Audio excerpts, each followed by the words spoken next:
Alright, ladies and gentlemen, welcome back to Raiders Daily. My name is Jackson. I post daily Raiders content, so hit that like button, hit that sub button if you guys enjoy it. Today, I want to re-emphasize a point like literally all of us have been talking about the last couple of weeks, and it mainly has to do with red zone. The Raiders offense right now, I could sit here and blame it on McDaniels. I could blame it on Derek Carr.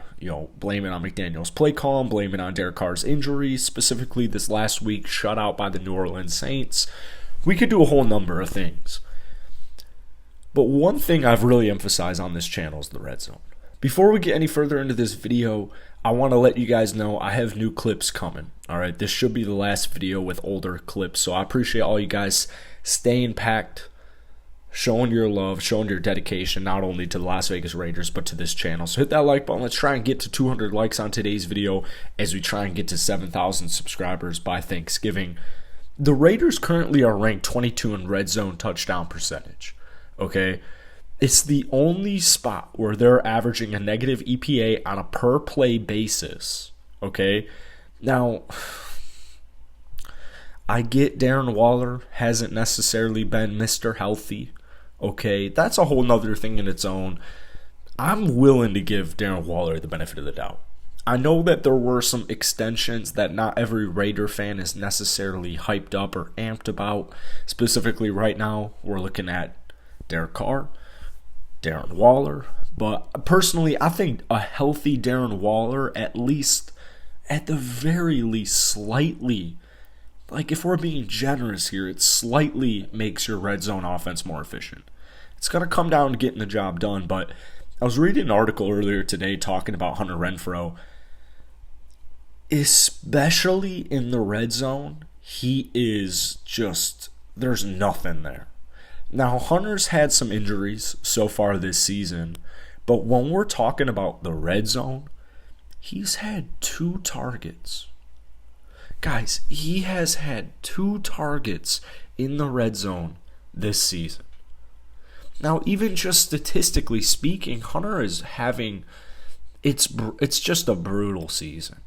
I'm not gonna not keep it a buck here. 18 receptions, 166 yards in 5 games. Okay. I get it, he hasn't played in every game. However, 5 games is plenty to me to have more than 166 receiving yards. He's averaging just a career low 9.2 yards per reception. He has 0 touchdowns and a long of just a 27-yard reception. I don't know what is going on in general with the Las Vegas Raiders offense. The Derek Carr injury certainly doesn't help. The offensive line being inconsistent certainly doesn't help. Josh McDaniels' play calling certainly doesn't help.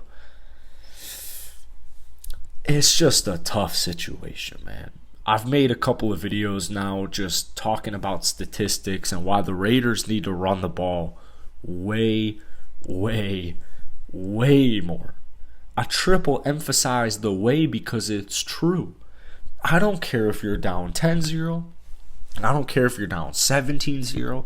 I don't care if you're down 24-0. If you are running the ball to one of your best, and actually let's keep it a buck.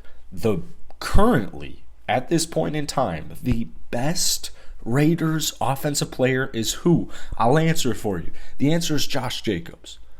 So to give your best playmaker, your best offensive player the ball 10 times, no damn you lost, man.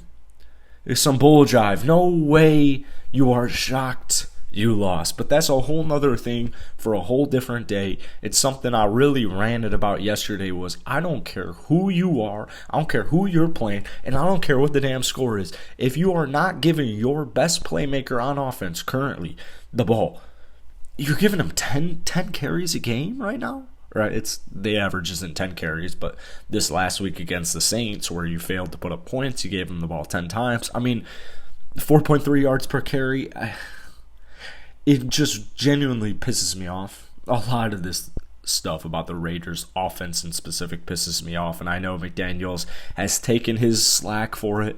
He's already come out and said, if you're going to blame somebody, blame me. Well, that's cool. That's all fine and dandy. But the thing is, I'm trying to win football games. You're 2-5, right? Now, 2-5 theoretically isn't the end of the world. You're projected to win every... You know what? The projections might have changed. 1 week ago, you were projected to win every single football game for the rest of your season except the last one against Kansas City Chiefs. So, statistically speaking, if you were to go off of these projections, just keep in mind, this is a hypothetical, right? This isn't real life. You would have lost, heading into this past week, 5 games. Because you weren't losing to the Saints. Statistically, you're going to lose to the Kansas City Chiefs, and you're losing 5 games, and you're walking around with a 12-5 record, and you are 100% in the playoffs. The Raiders cannot afford to lose more than 2 games. And as competitive as that game against the Chiefs was a couple of weeks ago, another one of these games where the Raiders should have won it. I mean, there's a very easy argument to make about why the Raiders should or could be 5-2 at least right now. We're not going to get into that today, but just theoretically, if you were to win out, except for Kansas City, you're looking at about 6 losses right now. It's a very hard thing to do because it's, at the time of this recording, November 2nd, and we're only in week 9 here, entering week 9, but it's not the end of the world. And I'm telling you, the red zone is a spot to do it. And like I said, this article alluded to giving the Hunter Renfrow the ball more often in the red zone, which I agree with because he has 2 freaking targets inside the 20-yard line, which is, it's completely absurd, guys. Hunter Renfrow last season was a Pro Bowler. I get he's been going through injuries, but he's literally on pace to have the worst season of his 4-year career, and it's not even close. Last year, he had 103 receptions for 1,038 yards and 9 touchdowns. We haven't seen a speck of that. And it's not like it's just Hunter. It's also Devontae hasn't been perfect. Darren Waller hasn't been healthy, and when he is healthy, he's dropping a lot of balls. It's just a little bit of everything, and I really hope that this week the Raiders can figure this crap out because it's starting to really just annoy me. It's starting to annoy me, okay? Playing the Jaguars at noon, and the Jaguars are 2-6. All right, they're just somehow slightly worse than the Raiders. Statistically, if I had to give if this were like a gambling thing or whatever, I don't want to get this page shut down, but the chances of the Raiders making the playoffs, I would say, are probably somewhere between, and this is an optimistic take, is 25%.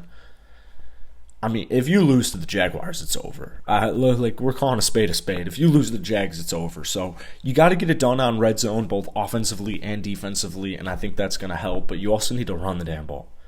Run the damn ball. That's it for me.